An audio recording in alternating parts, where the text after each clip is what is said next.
Hi, Paul Handsome again. Glad you're back. In the previous two videos, we talked about what is chronic pain, and we talked about why chronic pain develops and persists. In this video, we're going to talk about how to get rid of it.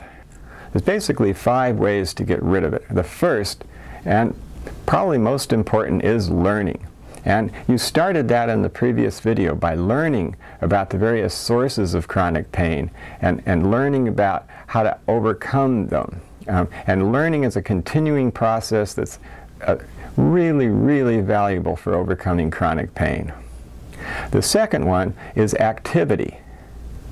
Now, activity is really useful because it helps you get back to your normal life, which is a goal. The goal is not just to get rid of pain. The goal is get back to your life, start enjoying life again, start doing things that are fun.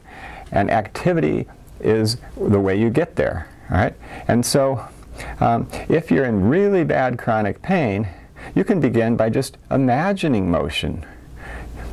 You can say you want to get a glass of water from the kitchen. You can imagine sitting up in bed, rotating your body to the side, putting your feet on the floor, putting your weight to your feet, putting one foot in front of the other, and so on, all the way through to getting a glass of water and coming back to the bed. You can go over it over and over again in your mind till you're ready to actually do it. Now, this approach has been systematized in a wonderful way in a book called Graded Motor Imagery that you can find in the description to this video. Beyond that, you can start actually moving. And even at this level of sensitization, it's possible to do very gentle movements that keep you under the threshold of pain. And as you do those, as you get used to moving without pain, your sensitization will go down, and you'll be able to move more and more and more. And this approach is also talked about in the Graded Motor Imagery book. Beyond that, you can start doing more extensive, gentle motions. That Qigong and Tai Chi are especially effective because they have you move through big ranges of motion slowly, and you can feel the sensations and distinguish them from pain as you move through big ranges of motion, so on. Beyond that, you can get vigorous enough, maybe you can go out and actually generate some endorphins and some of those feel-good chemicals. So activity helps all the way from imagining it to vigorous exercise. It's wonderful for recovering from chronic pain. The next thing that would really help recovering from chronic pain is biofeedback. Biofeedback has a long history in chronic pain, and I'm very excited about biofeedback. In fact, I think I'm going to make another video just about our own lab's efforts to develop novel biofeedback devices. What's so exciting is that biofeedback used to be done with expensive instruments in a professional's office, but modern advances in technology have made it possible to do biofeedback right in your own home. We've looked at gadgets for electroencephalogram, EEG, for galvanic skin response, for heart rate variability, and hand warming. And we've really focused on hand warming because that's really helped people decrease their fear and anxiety and get into a calm state. It's really useful for going from a sympathetic arousal to parasympathetic arousal, which is so helpful in overcoming chronic pain. Next is meditation. Meditation can also be really helpful in getting away from the negative emotions of chronic pain.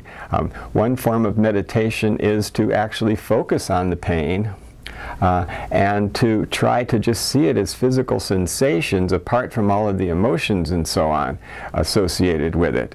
This is very helpful for some people. Another form of meditation that's very helpful is distraction or focused attention meditation, where you focus on something other than the pain as a way of giving your mind something else to do. Number 5, visualization. Visualization has helped several of my friends recover from chronic pain. It's a very powerful technique where you imagine the pain as existing in your brain in the form of glowing spots of light, and then visualize those spots decreasing. This can be done with the images on the Neuroplastics website that's referenced in the description of this video. You can also imagine this. You can imagine this being your pain and imagine that pain decreasing. Now, Susan, not her real name, tried it and wrote me, "I now find myself quite suddenly pain-free, or at least pain so diminished as to not be problematic. Wow, I still feel a bit foolish, as if I've swallowed the Kool-Aid and thrown away my crutches. The truth about that, who cares? I am walking and bending with relative ease." All right, well, that's Susan's story. In order to help you have your story of recovery from chronic pain, let's summarize what we've learned by looking at the following chart. Now, this starts out with what most people imagine to be the problem, namely signals from the body, and the solution that they pursue, which is going to physicians and body workers who are trained to deal with signals from the body. However, if you have the experience of this going on for years trying this approach, and you're still in chronic pain, maybe you need to consider a more complete approach to solving your chronic pain problem.